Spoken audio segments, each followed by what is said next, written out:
जारी विरोध प्रदर्शन यह गंभीर चिंता का विषय है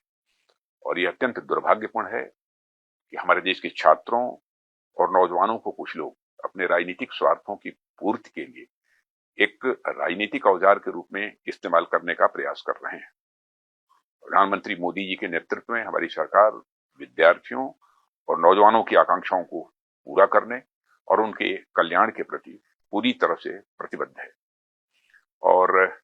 हमारे छात्रों की हर चिंता को सुनना और उसका समाधान करना यह हम सबकी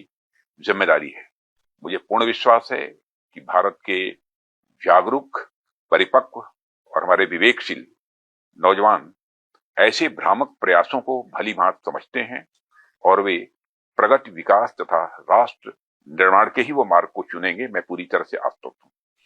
हम इस बात के लिए भी पूरी तरह से प्रतिबद्ध हैं कि किसी भी व्यक्ति, विशेषकर हमारे छात्रों और नौजवानों के साथ किसी भी प्रकार का अन्याय न हो और विपक्ष के कुछ नेताओं द्वारा मैन्युफैक्चर्ड एक सेंस ऑफ एंगर, आक्रोश लोगों के अंदर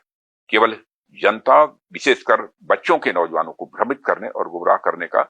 मैं मानता हूं कि यह असफल प्रयास है।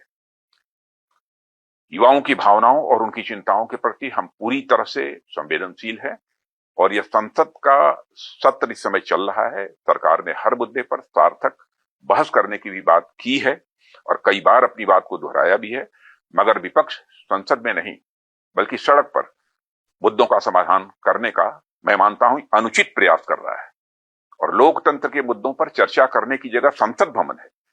जहां विपक्ष अपनी बात कहने के लिए पूरी तरह से स्वतंत्र है। इसलिए यदि विपक्ष गंभीर है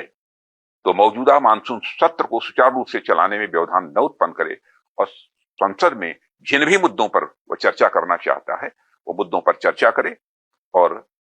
सदन का और सरकार का ध्यान आकर्षित करें।